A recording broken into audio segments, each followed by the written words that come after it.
بسم اللہ الرحمن الرحیم۔ السلام علیکم ویورز، آج میں آپ کے لیے عام لیکن بہت ہی کارآمد گھریلو ٹوٹکے لے کر حاضر ہوں۔ کیلے کے ساتھ لسی پینے سے معدے میں درد ہونے لگتا ہے۔ کھیرا اور تربوز کھانے کے بعد پانی نہیں پینا چاہیے کیونکہ اس سے ہیضے کا ڈر رہتا ہے۔ دودھ کے ساتھ ترش چیزیں نہ کھائیں۔ کھیرا اور کھچڑی اکٹھے مت کھائیں۔ دہی یا چھاچھ کے ساتھ کیلا نہ کھائیں۔ مچھلی اور انڈا ایک ساتھ کھانے سے گرمی ہو جاتی ہے۔ آنکھوں کی بیماری میں مچھلی ہرگز نہ کھائیں۔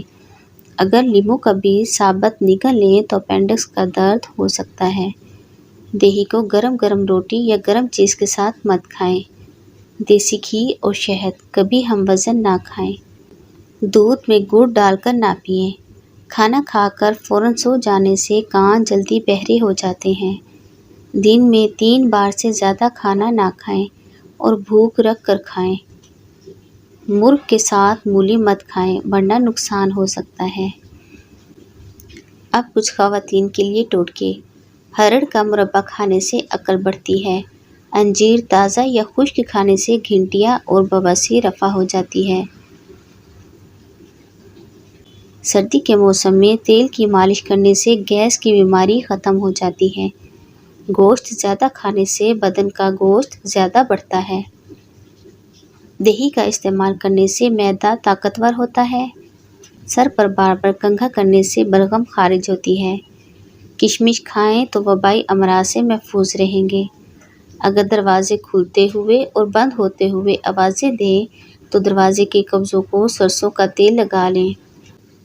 اگر دودھ میں لیموں کا عرق ملا کر صبح و شام چہرے پر ملا جائے تو چہرہ خوبصورت ہو جائے گا۔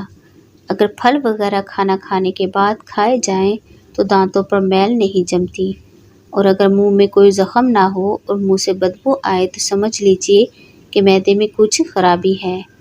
موٹاپا دور کرنے کے لیے شہد اور گرم پانی ملا کر پینے سے جسم کی بڑھی ہوئی چربی دور ہو جاتی ہے اور انسان دبلا ہو جاتا ہے۔ نمک اور شہد سے دانت صاف کیجیے، دانت چمک اٹھیں گے۔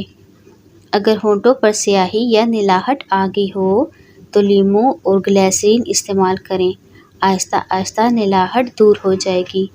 اگر کوہنی پر میل جم گئی ہو تو لیموں کاٹ کر اس کے آدھے حصے کو کوہنی پر مل لیں تو کوہنی صاف ہو جائے گی، اور اگر لیموں چہرے پر روزانہ ملیں تو اس سے فائدہ ہوگا۔ ہاتھ وغیرہ جل جائے تو چونے کے پانی میں شکر گھول کر جلے ہوئے مقام پر لگانے سے فوراً آرام آ جائے گا۔ اگر کان میں پانی چلا جائے تو پیاز کے عرق کی 2-4 بوندیں کان میں ڈال دیں، درد نہیں ہوگا۔ اگر بخار تیز ہو تو چاروں ہاتھ پیر پر 4 رومال لے کر ایک وقت میں سہلائے جائیں تو 5 منٹ تک بخار ہلکا ہو جائے گا۔ بکری کا دودھ بخار کے مریضوں کے لیے بہت فائدہ مند ہے۔ اگر بخار تیز ہو تو بکری کا دودھ ہاتھ، پاؤں اور سر پر ملیے، بخار اتر جائے گا۔ اگر آپ کے چہرے پر کیل مہاسے نکل آئیں تو آپ 1 اونس گلیسرین لے کر اس میں 2 عدد لیموں نچوڑ لیجیے اور چہرے، بازو اور کوہنی پر مل لیں، سارا میل اتر جائے گا۔ گرمی میں اگر گوشت رکھنا ہو تو اسے سرکے اور پانی سے تر کیے ہوئے کپڑے میں لپیٹ دیجیے، گوشت کافی دیر تک خراب نہیں ہوگا۔ مکھیاں ناک میں دم کر دیتی ہیں تو کھانا پینا دشوار ہو جاتا ہے، لیکن اگر کسی جگہ پودینہ لگا دیں تو مکھیاں نزدیک نہیں آئیں گی۔ تو ویورز، میں امید کرتی ہوں آج کے یہ ٹوٹکے آپ کے لیے مفید اور کارآمد ثابت ہوں گے، تو اپنی رائے مجھے کمنٹ میں ضرور دیجیے گا، اور اس طرح کے مزید اچھی ٹپس، ٹوٹکے اور ریمیڈیز جاننے کے لیے میرے چینل کو سبسکرائب کریں۔